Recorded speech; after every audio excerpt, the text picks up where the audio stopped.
কাতলা মাছের পাতলা ঝোল। একবার যদি আপনি এই রেসিপিটি বাসায় তৈরি করে খান, বারবার খেতে চাইবেন।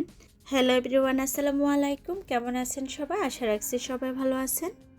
আজকে আমি আপনাদের মাঝে নিয়ে আসলাম ভীষণ মজার কাতলা মাছের টমেটো দিয়ে পাতলা ঝোলের রেসিপি। এই গরমে খেতে কিন্তু অসাধারণ লাগে, যদিও রান্নাটা খুবই সাধারণভাবে আমি করেছি, কম মশলায়। প্রথমে আমি এখানে কয়েক পিস কাতলা মাছ নিয়ে নিলাম। আমি আমার পরিমাণ মতো নিয়েছি, আপনারা কম বেশি নিতে পারেন। এখানে আমি দিয়ে দেব হলুদ গুঁড়া, দিয়ে দেব মরিচ গুঁড়া। কতটুকু দিয়েছি পরিমাণে সেটা অবশ্যই দেখে বুঝতে পারছেন। 1 টেবিল চামচ দিয়ে দিলাম আমি হলুদ গুঁড়া, আর মরিচ গুঁড়া দিয়েছি 1 টেবিল চামচের একটু কম। সামান্য পরিমাণ দিয়ে দিলাম জিরা গুঁড়া, পরিমাণ মতো দিয়ে দিলাম লবণ, আরও দিয়ে দিচ্ছি সয়াবিন তেল। তেলটা আপনারা চাইলে স্কিপ করতে পারেন, তবে যে কোনো মাছ আমি ম্যারিনেট করার সময় তেল ইউজ করে, এতে করে ম্যারিনেটটা খুবই ভালো হয়। এখন হাত দিয়ে সব কিছু খুব ভালো করে আমি মেখে নেব। দেখে অবশ্য বুঝতে পারছেন কীভাবে আমি ম্যারিনেট করে নিচ্ছি, আপনারা সেম এভাবে করে নেবেন। এখন 30 মিনিটের জন্য আমি রেস্টে রাখবো। এখানে আপনাদের হাতের নাগালে যদি লেবু থাকে তাহলে আপনারা লেবুও দিতে পারেন। আমার হাতের কাছে ছিল না, সেজন্য আমি স্কিপ করেছি। ডেকে রাখবো 30 মিনিটের জন্য। 30 মিনিট পর চলে আসলাম আমি রান্না করতে। জ্বলন্ত চুলায় আমি একটা ফ্রাই প্যান বসিয়ে দিলাম।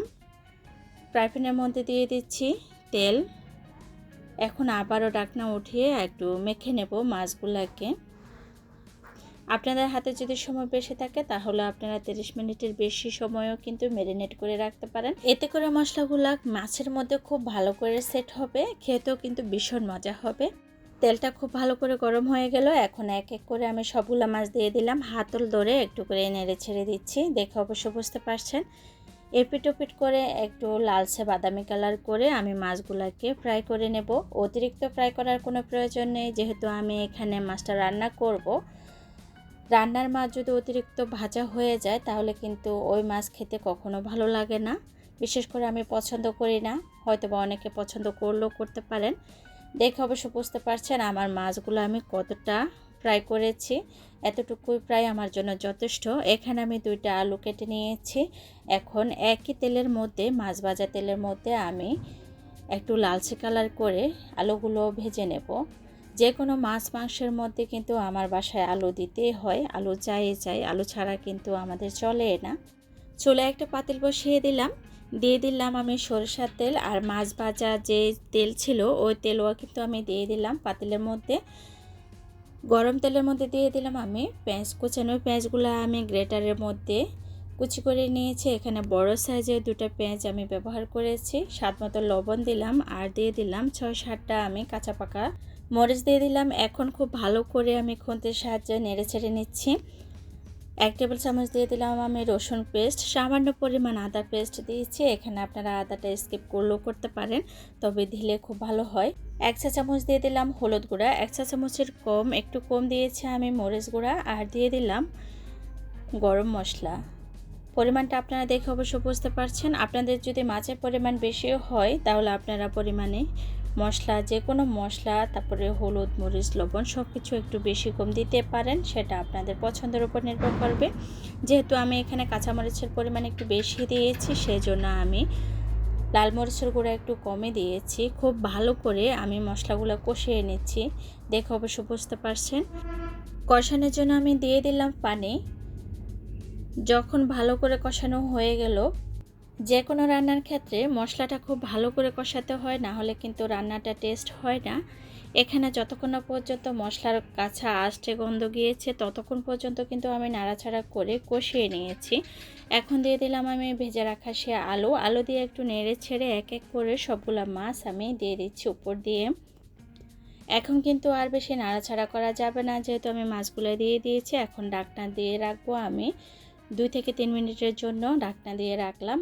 3 মিনিট পর আমি ঢাকনাটা উঠিয়ে যে ফ্রাই প্যানে মাছ ভাজা করেছি ওই ফ্রাই প্যানে করে আমি জলের পানিটা দিয়ে দিলাম, কারণ ফ্রাই প্যানের মধ্যে তেল ছিল, সেই জন্য আমি ফ্রাই প্যানে করে দিয়েছি। আপনারা কেউ এভাবে রান্না করেন কিনা আমাকে অবশ্যই কমেন্ট করে জানাতে ভুলবেন না। আমি কিন্তু যে কড়াই বা ফ্রাই প্যানে ভাজাভাজি করি ওই ফ্রাই প্যানের তেলগুলো আমি এভাবে দিয়ে দিই পানির সাথে মিশিয়ে।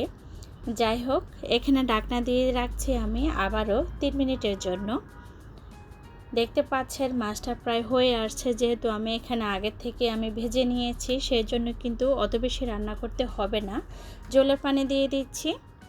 জলের পানি একটু বেশি করে দেব, যেহেতু এখানে আমি কাতলা মাছের পাতলা ঝোল রান্না করব, আগে বলেছি। মাছের কিন্তু বলক উঠে গিয়েছে, এখন আমি একটু করে আলতো হাতে নাড়াচাড়া করে দিচ্ছি আর দিয়ে দিচ্ছি উপর দিয়ে টমেটো। তো কয়েকটা টমেটো আমি দোপালা করে দিয়ে দিচ্ছি। দেখে অবশ্য বুঝতে পারছেন আমি কতটা টমেটো দিয়েছি। এই রেসিপিটাতে যদি আপনারা টমেটোর পরিমাণ একটু বেশি ইউজ করেন, তাহলে কিন্তু এই গরমে খেতে ভীষণ মজা লাগবে। যেহেতু এখন অতিরিক্ত গরম পড়ছে, তো একটু টকটক খাবার যদি রান্না করে খাওয়া হয়, খুবই ভালো লাগে খাবারের সাথে। আপনাদের সাথে কথা বলতে বলতে কিন্তু আমার রান্না প্রায় হয়ে আসছে। আমি জানি না এখনও পর্যন্ত আমার কোনো প্রিয় ভাই বোনেরা আমার সাথে আছেন কি না। যদি কেউ থেকে থাকেন তাহলে প্লিজ ভিডিওতে একটা লাইক দিতে ভুলবেন না।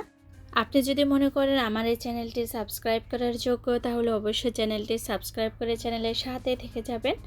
অলরেডি যারা আমার চ্যানেলটি সাবস্ক্রাইব করে আমাকে সামনের দিকে এগিয়ে নিয়ে যেতে সহায়তা করতেছেন, তাদের সবাইকে জানাই আমার মন থেকে আন্তরিক ভালোবাসা এবং দোয়া। আপনাদের সবার সাপোর্টে আমি সামনের দিকে এগিয়ে যেতে চাই। আজকে মাছের এই রেসিপিটি আমি কাতলা মাছ দিয়ে আপনাদেরকে টমেটোর পাতলা ঝোল করে দেখিয়েছি। আপনারা চাইলে কাতলা মাছ ছাড়াও যে কোনো মাছ দিয়ে কিন্তু এভাবে এই গরমে টমেটো দিয়ে পাতলা ঝোল করে রান্না করে খেতে পারেন। খেতে কিন্তু ভীষণ মজা হয়। আপনারা দেখে অবশ্য বুঝতে পারছেন আমার কাতলা মাছের পাতলা ঝোলটা কতটা পারফেক্ট আর লোভনীয় হলো। কি আর বলবো, নিজে রান্না করে নিজে বলছি, খেতে কিন্তু অসাধারণ একটা টেস্ট এসেছে। একবার হলো বাসায় ট্রাই করবেন। আজ এ পর্যন্ত। আসসালামু আলাইকুম।